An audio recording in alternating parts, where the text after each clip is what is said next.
Shalom, my friends. You know, with the things I covered on my newscast on Tuesday, especially looking at Iran and the way, the things that they're buying, warfare, I just thought it's time to cover Psalm 83.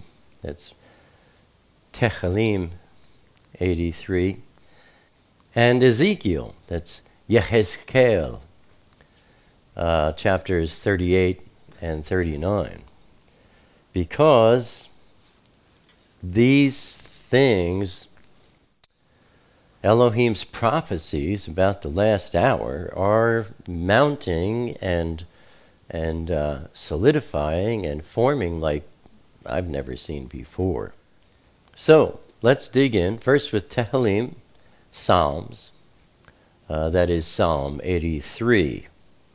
And basically I'm just going to go through the first 9 verses. Those are the key verses that I want to clarify for you. Reading, of course, from the HalleluYah Scriptures. Verse 1, O Elohim, do not remain silent. Do not be speechless, and do not be still, O El. For look, your enemies make an uproar, and those hating you have lifted up their head. They craftily plot against your people and conspire against your treasured ones. They have said, Come, and let us wipe them out as a nation, and let the name of Yisrael be remembered no more. Islam speaking. Verse 5, For they have conspired together with one heart. They have made a covenant against you, the tents of Edom, that is, Palestinians and South Jordan, and the Ishmaelites, that would be Saudi Arabia, Moab and the Hagarites, that would be Palestinians in central Jordan, Moab, and the Hagarites would be the Egyptians. Then you have Gival and Ammon and Amalek. That would be, Gival is Hezbollah and North Lebanon. Ammon is the Palestinians and North Jordan. Amalek is Sinai. Most people say Sinai. Then we see Pelesheth and the inhabitants of Tzor. Pelesheth would be Hamas of Gaza.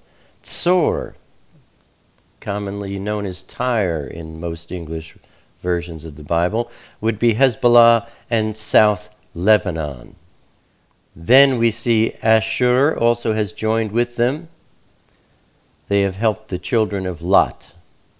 Selah. When you see Selah, that means think about this.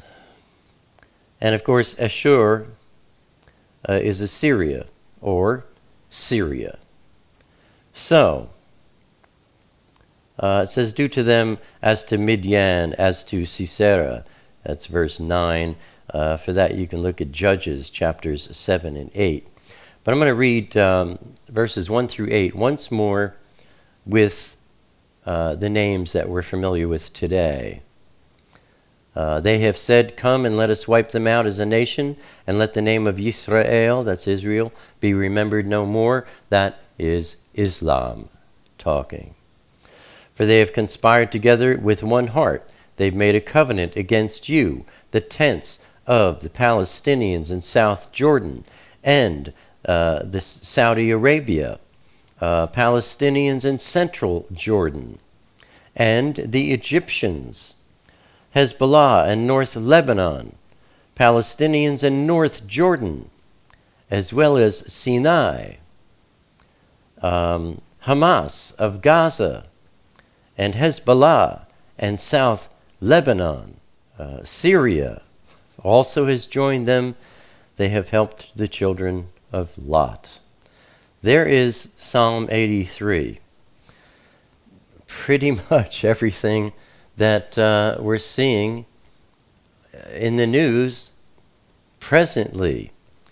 Palestinians, Jordan, Saudi Arabia, Egypt, Hezbollah, Lebanon, Sinai, Hamas in Gaza, Hezbollah, Lebanon again. And by the way, Ashur, commonly seen in most English Bibles as Assyria, that would be Syria and northern Iraq. I missed that before. Everything that we've been talking about. So that's winding up. Now, all those places mentioned there in Psalm 83 are absent in Ezekiel chapters 38 and 39. This is going to be a little more detailed to cover. That is Ezekiel, Yehezkel, chapter 38 and 39, where we read chapter 38, "The word of Yahweh came to me, saying, Son of man, turn your face against Gog, of the land of Magog, the prince of Rosh, Meshech, and Tuval, and Navah, prophesy against him." It's verses 1 and 2. Gog means high and exalted. It's the title of a leader, or the leader of a coalition. We have to take a quick peek at Amos.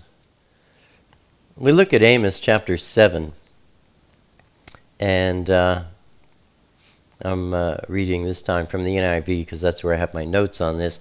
So this is what the Adon Yahweh showed me. He was, and of course I'm adding my own words because I won't read those pagan things. He was preparing swarms of locusts after the king's share had been harvested. You have to go to the Septuagint for this, but in the Septuagint it refers to these locusts saying, quote, "One of the young devastating locusts was Gog." That's actually pronounced Gog, the king. You could also look at Revelation chapter 9, verse 1 and on. But specifically Ezekiel 38, where in Amos 7, in the Septuagint, we are told that Gog is one of the young devastating locusts named Gog, who is a king. Now that's referring to a demon. So, when we see here in Ezekiel 38, turn your face against Gog, you're talking about a demonic king in the spiritual realm who has influence over the prince of Rosh, Meshech, and Tuval. I know it looks like Tubal, but it's actually Tuval. Magog, you're talking about the Soviet Union, more specifically Kazakhstan, Tajikistan, Turkmenistan, Kyrgyzstan, and Uzbekistan. Lower Russia. There's at least 60 million Muslims residing in Lower Russia, and that would be Magog, or Magog, to pronounce it properly. The prince of Rosh, most people think that's Russia. That could be Rootin' Tootin' Putin. Meshech and Tuval, that would be Turkey, and prophesy against him. Verse 3, "And you shall say, Thus says the Adon Yahweh, See, I am against you, O Gog, the prince of Rosh, Meshech, and Tuval." So Gog is a king in the demonic realm and a prince of Russia and Turkey. I have a lot of notes, and they're a little hard to decipher sometimes because there's so many of them on the page. Notes that I have in my NIV. You can see there's a lot of scribbling there in my wide margin NIV. Notes that I've gathered over years and years. Back to the scripture, verse 4. And I shall turn you around, and I shall put hooks in your jaws, and shall lead you out with all your army, horses and horsemen, clad perfectly, a great assembly with armor and shields, all of them handling swords. Verse 5, Paras, Cush, and Put are with them, all of them with shield and helmet. Verse 6, Gomer and all its bands, the house of Togharma from the far north and all its bands, many peoples with you. We stop there. Verse 5, a lot of English versions say Persia, Cush, and Put. Persia, that's Iran. Iran was known as Persia until, I don't know, a couple of decades ago. They changed the name to Iran, but Persia is Iran. Cush is Ethiopia, Sudan. Put, Libya, Africa. Gomer, again, is referring to Turkey.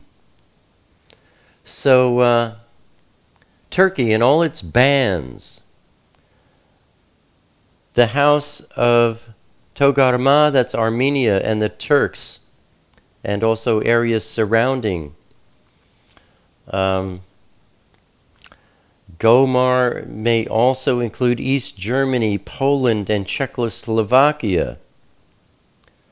All these forces armed by Turkey conduct an assault against Israel, who stands alone, is what we're going to see. So again, verse 5 would read, Iran, Ethiopia, Sudan, Libya will be with them all, with shields and helmets. And also, Turkey, East Germany, Poland, Czechoslovakia may be included there, with all its troops. And then from the far north, Armenia and the Turks, from the far north with all its troops, the many nations with you. Verse 7, be ready, prepare yourself, and you and all your assemblies that are assembled unto you, and you shall be a guard for them. After many days, verse 8, you shall be called up. In the latter years you shall come into the land of those brought back from the sword and gathered from many people on the mountains of Israel, that's Israel, which had been a continual waste, but they were brought out of the Gentiles, and all of them shall dwell safely. Now, by the way, we talk about Turkey, Turkiya, East Germany, Poland, Czechoslovakia, Armenia and the Turks, Iran, Ethiopia, and so on and so forth. These are all bloodlines of Esau and Ishmael, Islam and Allah worshippers. I know a lot of people say Allah. I've always heard it pronounced by those speaking that language as Allah. Verse 9, and you shall go up coming like a storm, covering the land like a cloud, you and all your bands and many peoples with you. Thus said the Adon Yahuwah, and it shall be in that day that words arise in your heart, and you shall devise an evil plan. And you shall say, let me go up against a land of unwalled villages.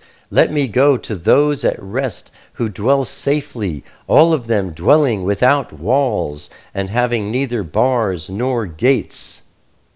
This assault, I believe, occurs during the first half of the 7-year peace treaty.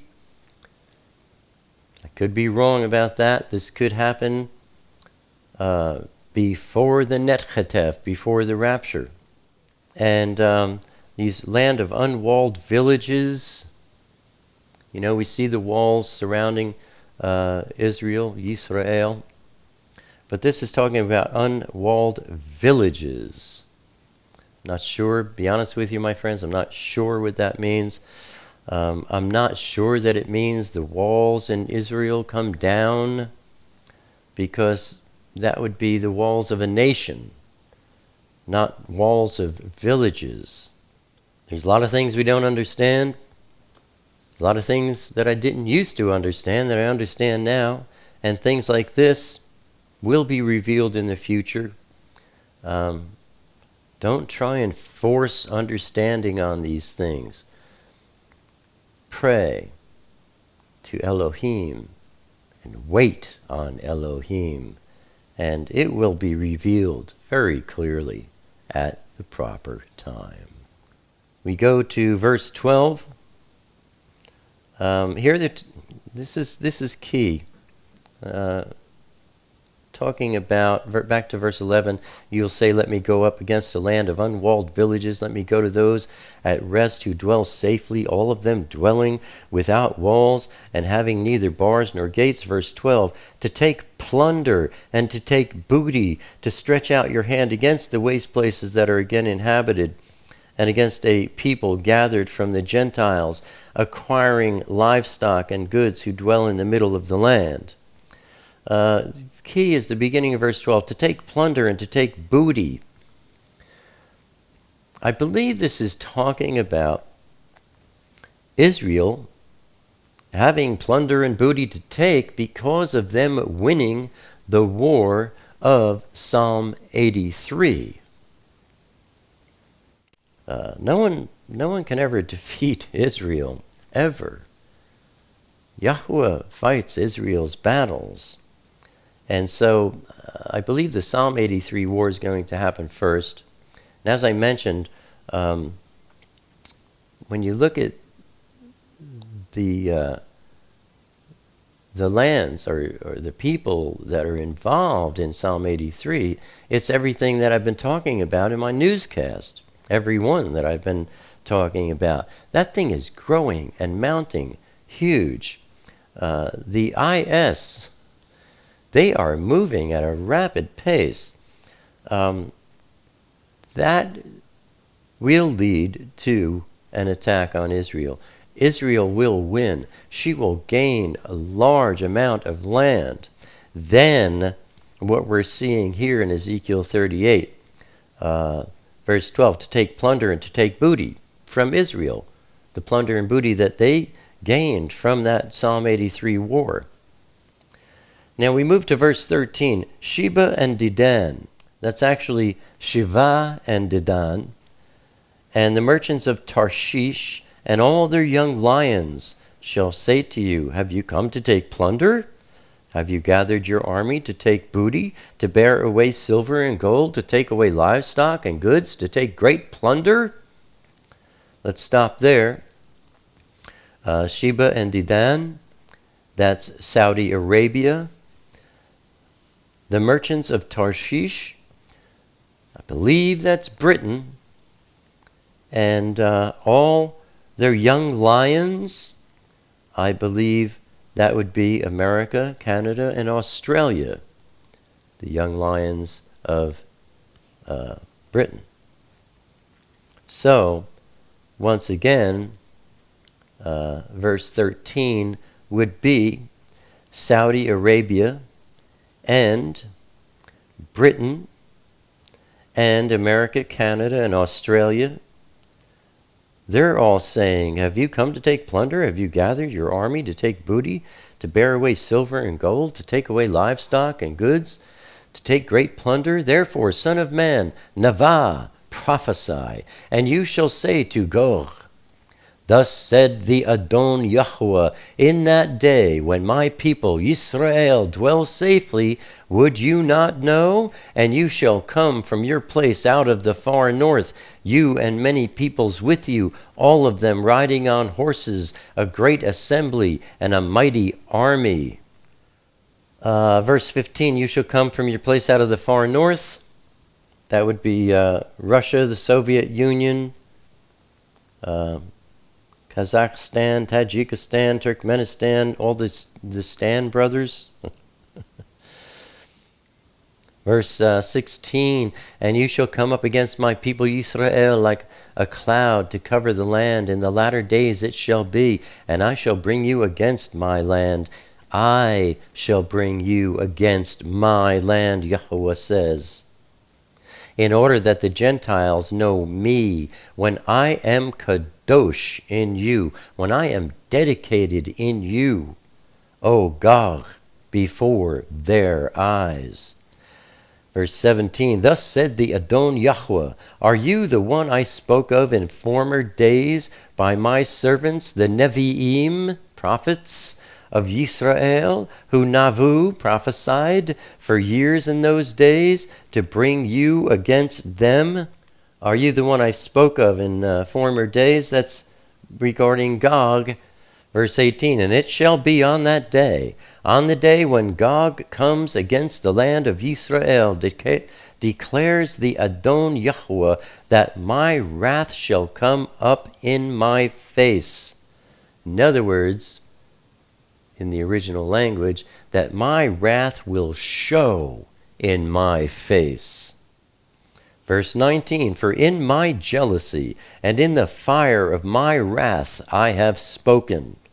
On that day there shall be a great shaking in the land of Yisrael, so that the fish of the sea and the birds of the Shamayim and the beasts of the field and all creeping creatures that creep on the earth and all men who are on the face of the earth shall shake at my presence. Again, Yahweh supports Israel. And the mountains shall be thrown down, and the steep places shall fall. Mountains, steep places, literal, but also the mountains speak of governmental structures.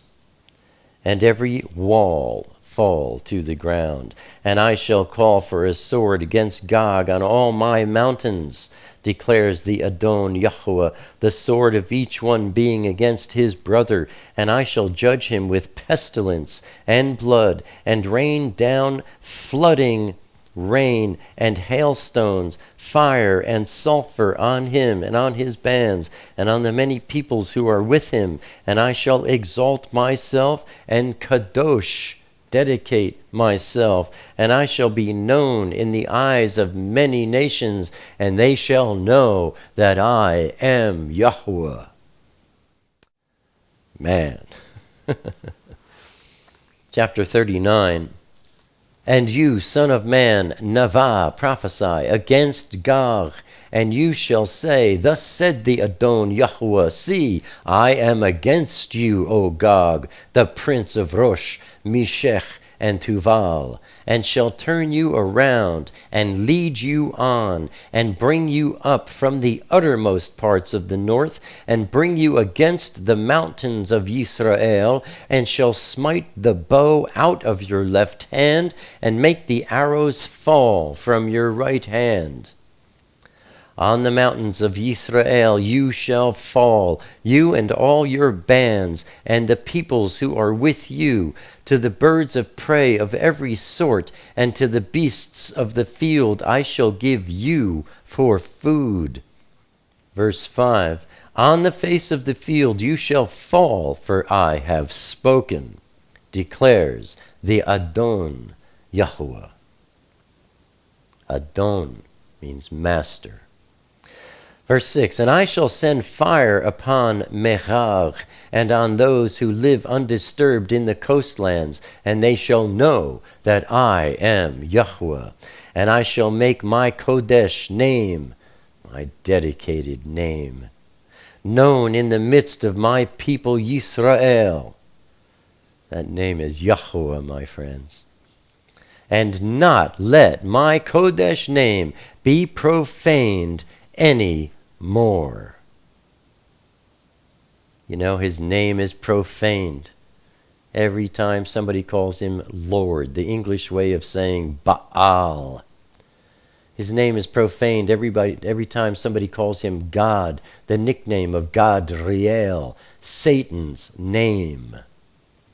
His name is profaned every time someone calls him Jehovah, which means Yahweh is chaos, ruin, destruction, and mischief, another title of Satan. And the Gentiles shall know that I am Yahweh, the Kadosh one in Yisrael.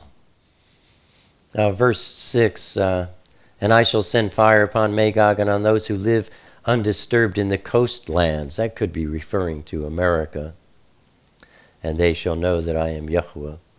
And then in verse 7, the Gentiles shall know that I am Yahweh, the Kadosh one in Yisrael. Wherever you see Gentiles, that means every nation on earth other than Israel shall know that Abba is Yahweh. Verse 8, see, it shall come and it shall be done, declares the Adon Yahweh. This is the day of which I have spoken. And just a side note, once again, in the original Aramaic Hebrew, wherever you see sword, that could refer to any instrument of destruction. Wherever you see arrow, that could refer to anything that pierces. A bullet, a missile, a rocket, a bow. Wherever you see the word bow, that could refer to any kind of a launching system, cannons. Verse 9, and those who inhabit the cities of Yisrael shall go out and light on fire and burn the weapons, both the shields and armor, the bows and arrows, the clubs and spears, and they shall make fires with them for 7 years. Nuclear things are the only things that could burn so long. Verse 10, and take no wood from the field, nor cut down any from the forests, for with the weapons they make fire. Nuclear again. And they shall plunder those who plundered them, and loot those who looted them, declares the Adon Yahweh. And it shall be on that day that I give Gog a burial site there in Yisrael, the valley of those passing by east of the sea, and stopping those passing by, because there they shall bury Gog and all his crowd, and shall call it the valley of Hamon Gog. Verse 12, and the house of Yisrael shall bury them for 7 months, in order to cleanse the land. Professional buriers are employed here, perhaps due to radiation. They wait 7 months. Verse 13, and all the people of the land shall bury them, and it shall be for a name to them on the day that I am esteemed, declares the Adon Yahweh. Verse 14, and they shall separate men who continually pass through the land, burying those who were passing through, those left on the surface of the ground, in order to cleanse it. At the end of 7 months they shall search, and those passing through shall pass through the land. And when anyone sees a man's bone, he shall put up a sign beside it, till the buriers have buried it in the valley of Hamon Gog. And also a city named Hamonah shall be there, so they shall cleanse the land. Hamonah is downwind. Verses 17 and 18 here, coming up next, are a match to the book of Revelation, chapter 19, verses 17 and 18. 17, and you, son of man, thus said the Adon Yahweh, speak to every sort of bird and to every beast of the field. Assemble yourselves and come, gather from all around to my offering, which I am slaughtering for you, a great offering on the mountains of Israel, and you shall eat flesh and drink blood. Eat the flesh of the mighty, drink the blood of the princes of the earth, of rams and lambs, of goats and bulls, all of them fatlings of Bashan. You will eat the flesh of mighty men, drink their blood. This is symbolic of blood sacrifice. Bashan is the border of Lebanon and Israel.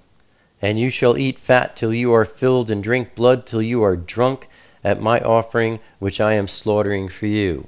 It's not literally drinking blood. These are, symbolic statements going on here.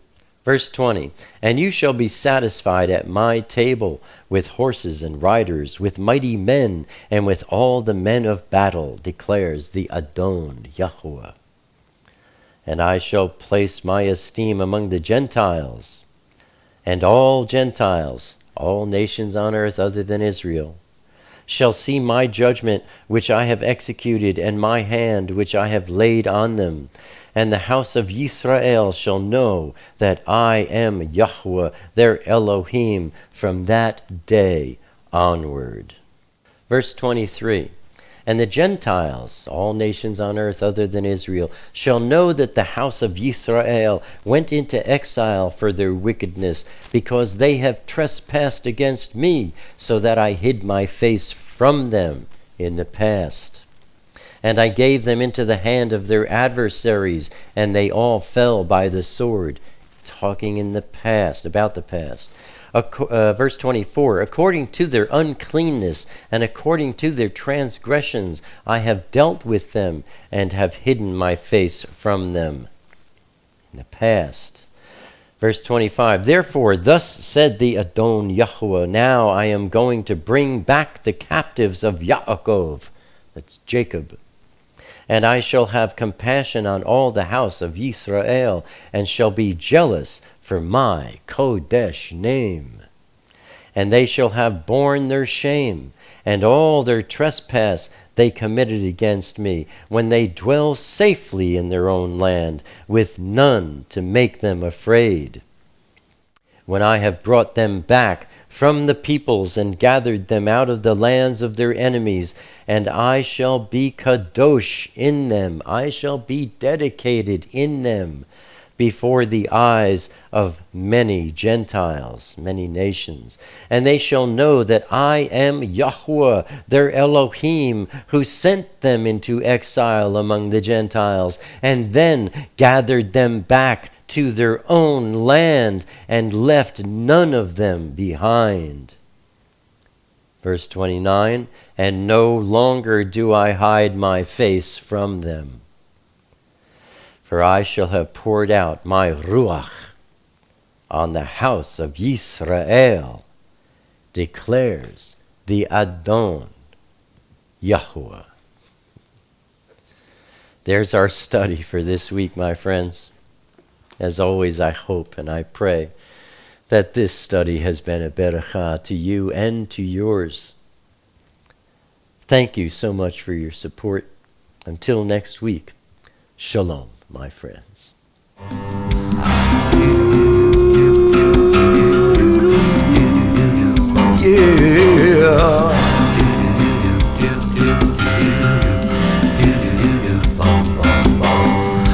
Now 2,000 years have gone by, it's another working day.